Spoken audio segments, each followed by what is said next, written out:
الحمدللہ والصلاۃ والسلام علی رسول اللہ اما بعد۔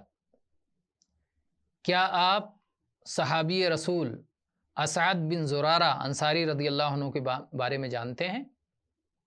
یہ مدینہ کے رہنے والے اور مدینہ میں نبی کریم صلی اللہ علیہ وسلم کی آمد سے بہت پہلے یہودی یہ چرچا کیا کرتے تھے کہ ایک نبی آنے والے ہیں، ہم ان نبی پر ایمان لائیں گے اور بقیہ کے ساتھ جنگ کریں گے اور ہم جیتیں گے، ہم نبی ہمارے ساتھ ہوں گے اور ہمارا غلبہ ہوگا۔ یہ خبریں اسعد رضی اللہ عنہ مدینہ کے یہودیوں سے سنا کرتے تھے۔ انہیں مکہ حج کے لیے جانا ہوا۔ مکہ میں نبی کریم صلی اللہ علیہ وسلم کا چرچا سنا۔ یہ مکہ عتبہ سے ملنے گئے تھے، حج کے لیے نہیں بلکہ عتبہ سے ملنے کے لیے گئے تھے، اور جب نبی کریم صلی اللہ علیہ وسلم کا چرچا سنا وہاں پہنچ گئے۔ اللہ کے نبی صلی اللہ علیہ وسلم نے جب اسلام کے بارے میں بتایا تو انہیں فوراً یہودیوں کی بات آ گئی اور کہا یہودی پہل نہ کرنے پائیں، ہم اسلام قبول پہلے کر لیتے ہیں۔ چنانچہ وہیں اسلام قبول کیا اور وہیں سے واپس لوٹ آئے اور عتبہ کے پاس نہ گئے۔ پہلا شخص جو مسلمان ہو کے مدینہ پہنچا وہ اسعد رضی اللہ عنہ ہیں، اور اس کے بعد میں مدینہ میں اسلام کا چرچا ہوا اور آپ کی دعوت سے کئی لوگ مسلمان ہوئے۔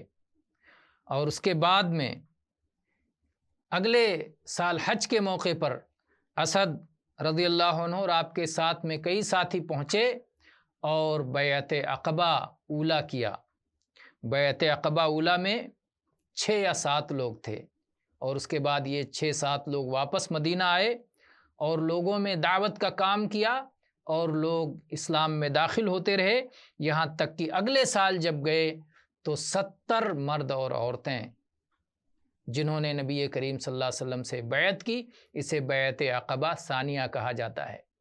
تو اس میں بھی اسعد رضی اللہ عنہ تھے، اور اللہ کے نبی صلی اللہ علیہ وسلم نے جب اس میں 12 لوگوں کو نقیب بنایا تو اس میں سے ایک نقیب اسعد رضی اللہ عنہ کو بنایا۔ ان کی کنیت ابو امامہ تھی، اور ان کی خوش قسمتی کا کیا کہنا، ان کی سرپرستی میں 2 بچے تھے جن کی یہ کفالت کیا کرتے تھے، یتیم بچوں کی کفالت کیا کرتے تھے۔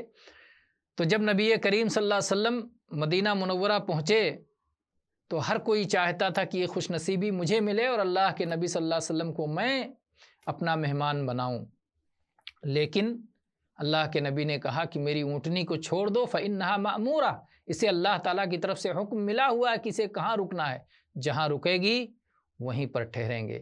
آپ رکے، قریب میں ابو ایوب انصاری رضی اللہ عنہ کا مکان تھا، آپ ان کے مکان میں ٹھہرے، اور اس جگہ جہاں اونٹنی رکی تھی آپ نے کہا یہ کس کا مکان، یہ کس کی جگہ ہے، اسے میں خرید کر کے یہاں مسجد بناؤں گا۔